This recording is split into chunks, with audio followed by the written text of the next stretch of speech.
All right, on this episode of The AutoArchaeologist, I'm in Michigan looking at probably the only remaining 1978 Dodge Magnum Force GT in existence. All right, I'm here in Michigan looking at this 1978 Dodge Magnum GT Magnum Force. And I'm not quite sure which direction it should be, if it's a Magnum Force GT, or... Yeah, that's what I usually say. Yeah, but this is the original 360 hopped up. The owner of the car is a diehard Mopar guy. He's lived in Michigan for his entire life. And how did you find the car, sir? Sitting on the front lawn. I was headed to the hospital. My daughter, I forgot what it was. Saw it sitting on a front lawn. And I told my wife, if it's still there, when on the way back, we're going to stop the look. Bought it and shoved it in the trailer. That's crazy. So on the way to the hospital, because something happened with his daughter, this was on the front lawn. And on the way back, he told his wife if it was there on the way back, he was buying it. And that's what he did. He bought it and drove it. And this thing has been all over the place. It is, oh, look at that old drag racing stickers. You can open up the doors. The door? Okay, let me turn my flashlight on. Interior still smells like new. Yeah, because it's real low miles, isn't it? Yeah. 60 something, I think. Yeah. Oh yeah, and here's a Dodge Super Coupe. And then here, and I'll try to go through in a minute all the unique parts of the Magnum Force. Wow, someone's been through here. Because you have all the bounce sheets in here to keep the mice out. Oh, yeah. That makes sense. That's why it smells nice and clean. How cool is that? Oh, yeah, no, they do. Red car, red interior, bucket seats, automatic on the floor. Look at that old Mopar tack. When was the last time you saw a Mopar tack like that? On the water temp, sun tack. AM, FM, CB radio. Ooh, that's my hair. Air conditioning, heat, of course. Cruise control. Crank windows. Yeah, and yeah, crank windows. Seats. That's so odd. These cars are all loaded out. I guess it wasn't meant to be on the GTs. And unfortunately, I can't squeeze between the two, but I'll walk around real quick. You can see my friend is also an audiophile. He loves his stereos. And you see 360 air cleaner. Oh, and yeah, he also has a few, he's into turbo front wheel drive stuff as well. And I'll see if I can get a video of his backyard. But this is one of the very rare red CSXs. And back there, you can barely see, is a black CSX. And then we got a Shelby Daytona. VNT. Oh, that's our VNT. And then this is the kit car. This is this is a 77. No, I thought the kit cars were 77. No. 78 was Super Coupe. 77 was... Super Coupe, kit car, Magnum Force. That 78 was a pinnacle of...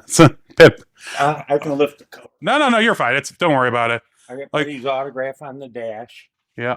So 78 kit car next to the 78 Super Coupe. And then this is the owner. We're not going to bother him, though. But you can see that he's actively working on it. Getting it ready, hopefully for Woodward, right? Yeah. You see you can see it's got the fender flares. And here, see it. Those are fiberglass. Yep. Where the GT ones were rubber. Upgraded to 15x8 wheels. All right, let me squeeze past. Show this crazy spoiler. It's like the nicest ass. That is so ridiculous. Absolutely crazy.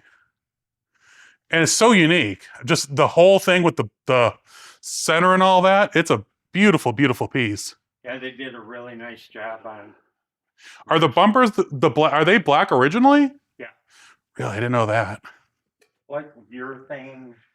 Oh, they are urethane? I thought they were Not just. black urethane. Oh, I gotcha. Yeah. I like your Spirit of 76 plates on it still. But yeah, this thing is a real-time capsule of a car that you will never see again. Okay, so real quick, the Magnum Force Chargers, or Magnums, they came with the spoiler, the flares, the painted bumpers, and the stripe package. And you can see that there's a stripe on the side. And there was one more thing. Was it the wheels? Not necessarily. And because he was telling me that most of the Magnum Force Magnums, they're XEs, so they're the higher trim line. This is the only known Magnum Force GT Magnum, which is really, really cool. And real quick, I'll just do a walk. Still has the original spare. There's the key, the original key still in the trunk lid.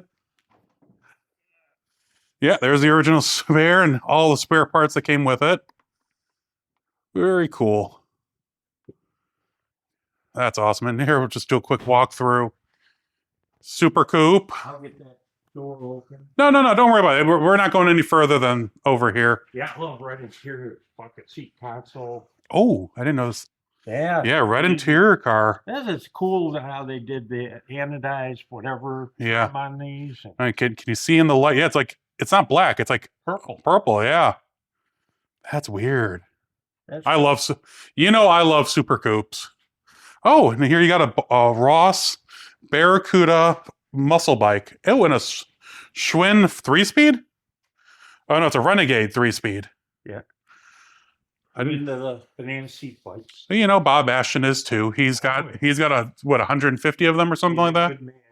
He is. He is a good guy. But okay, so there's the black CSX. There's the red CSX.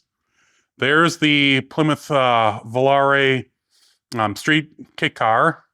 There's the VNT Dodge Daytona, and then the Super Coupe.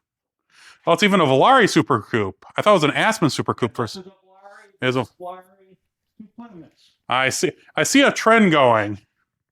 And then you got something in the trailer which we're not going to show. And is this really a 360 Magnum Jeep over here? Yeah.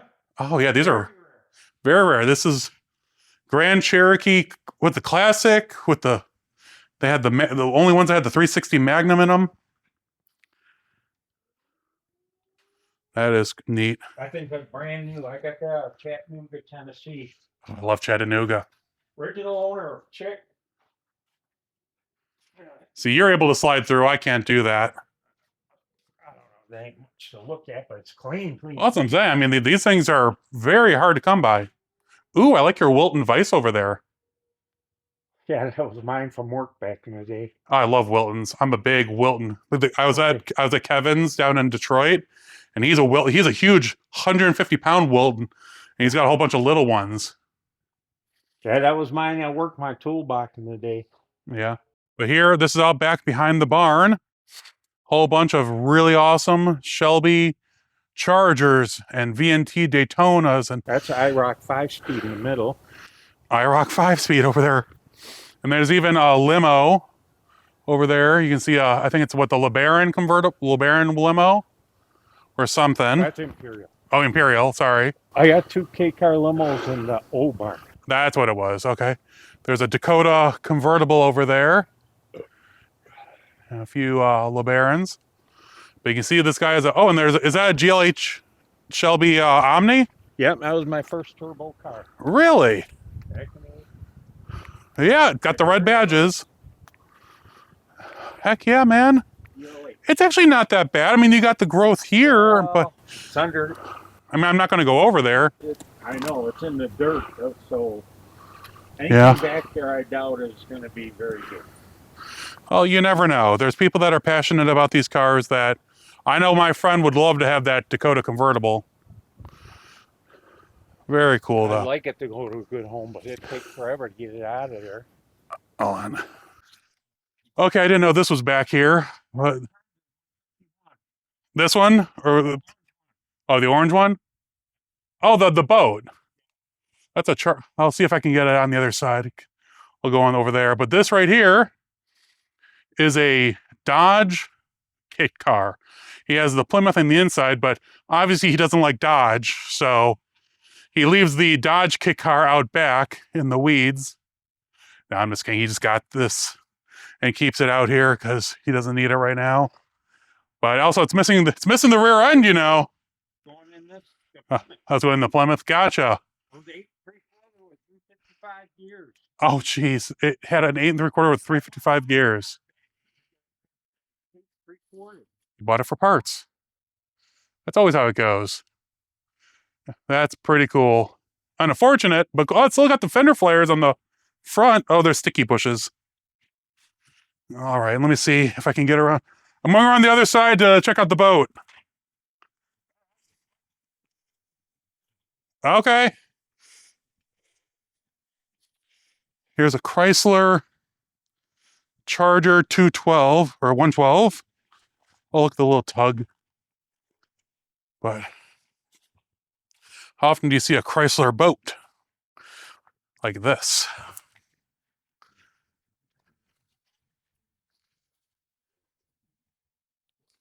Obviously, it's extremely rough, but still has the Chrysler engine, because most people didn't know that they made Chrysler outboards, Chrysler controls, the whole bit.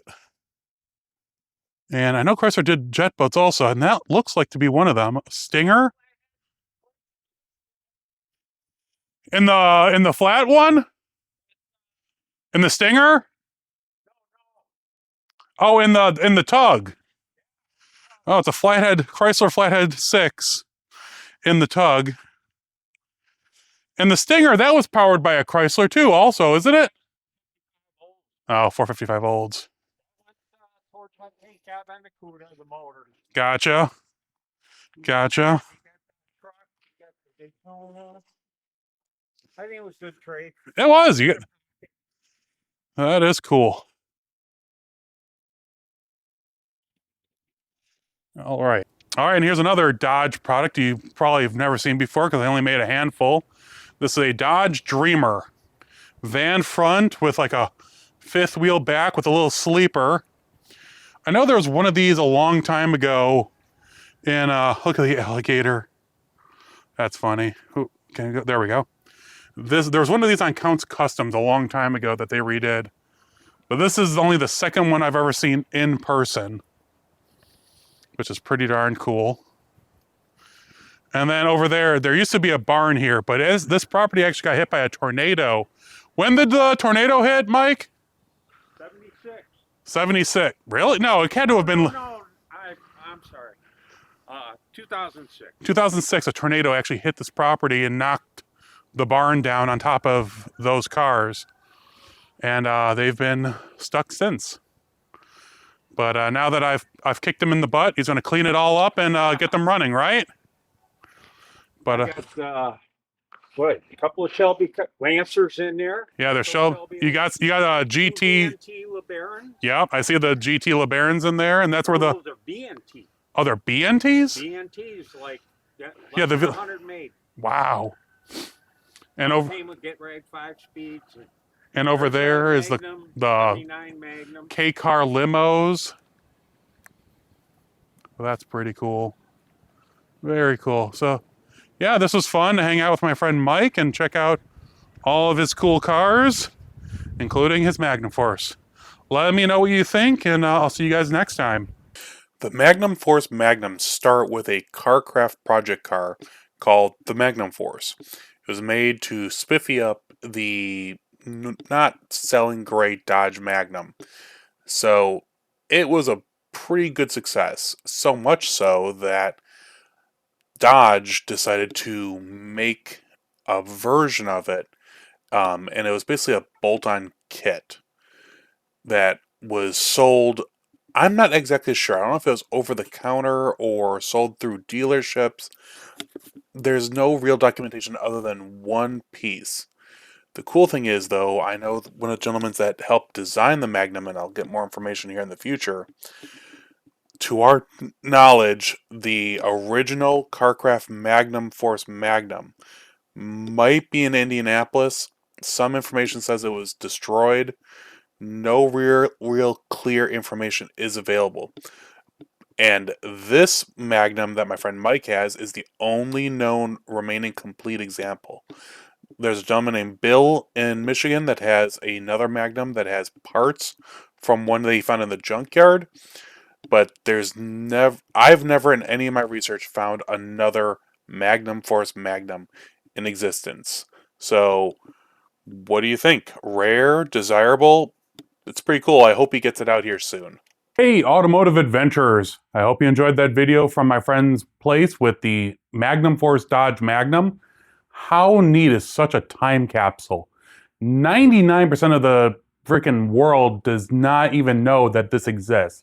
I hope that showing this and, all the information around it brings it to light, and maybe a few more will be uncovered here in the near future, and all the other cool stuff that he had on the property. I just got back from the Jefferson Swap Meet and the Wisconsin Mopar Club summer, or I guess it would be spring swap meet, because it was funny the way it worked out. Jefferson was Friday, Saturday, and then the Mopar swap meet was Sunday, and they're all within the same area, so it worked out really well. Even though I didn't sell a lot and I had the issues with my book, it still was a really nice time. I talked to a lot of cool people and got a lot of really neat leads. And so hopefully this summer I'm gonna, or even here in the near future, I hope to follow up on them and show you guys some of the cool stuff that's in and around Wisconsin, Illinois, Indiana, Iowa. Got a lot of cool stuff. So keep watching. That will be coming up in the future. The next few videos I'll be doing are from a junkyard in Michigan. And the cool thing is, these cars are going to be for sale. I will have the owner's information in the description of each video. I'm going to leave you a few teasers here just to get your blood going, and should be very interesting. But if you guys have any comments or questions, of course, let me know below. I do read them every week, and I have no real adventures other than Power Tour coming up. Like, I have some small stuff coming up, but there's no like big shows or anything. I don't go to Mopars in the park in Farmington. I won't go to the Chicagoland Mopar show that comes up in early June. But so I will be around though. Going to be driving. Oh, I have to go out to Mopar City again to drop off some stuff. I have to go to Magnum Auto Restoration. So yeah, got a busy few weeks ahead. Nothing too crazy, but keep watching. As you guys know, I do drop a new video every Monday at 8 a.m. Central Time, and I'll talk to you guys all soon. You all stay safe.